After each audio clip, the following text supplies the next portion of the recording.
ஆமாப்பா, நீங்க சொன்னது உண்மைதான். பக்தி பாட்டு படிச்சதுல அந்த கைதட்டல்னு ஒண்ணு வரல பாரு. காதல் பாட்டுன்னு சொன்னதுமே தன்னை அறியாமலே உற்சாகம் வந்து விட்டது. இதை காட்டிலும் சரியான ஒளிபெருக்கி அதெல்லாம் வெளிக்காட்டு மழகையில் சரியான ராஜாவா என்றும் ராஜா. ஆடியோ அன்புள்ளவங்களுக்கு நன்றி கிடந்த வணக்கம். இருந்தாலும் பக்கம் மேலுங்க இந்த மாதிரி நீங்க எல்லாம் மாசம் 30 நாள் வந்தாலும் சந்தோஷம். ஆனா மாசத்துக்கே ஒரு நாள் வந்து தலையை காட்டுங்க. ஏதோ என்னமோ அத்தி புத்தார் போல் மழை பெய்வது போல் அந்த மாதிரி நீங்க வரீங்க. ரொம்ப சந்தோஷமான விஷயம். இருந்தாலும் இந்த இடத்துல இதெல்லாம் பாருங்க, நடுத்தரமான இசை.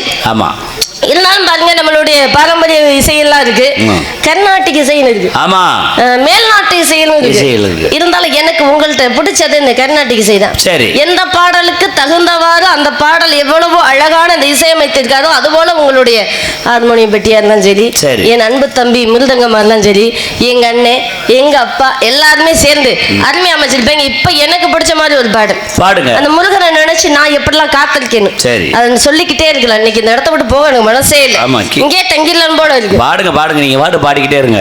போயிட்டு அடுத்தால வர சொல்லுமான்னு சொல்லாம சொல்லிடுங்க. நம்மளே கிளம்பி மரியாதை காப்பாத்திக்கிட்டு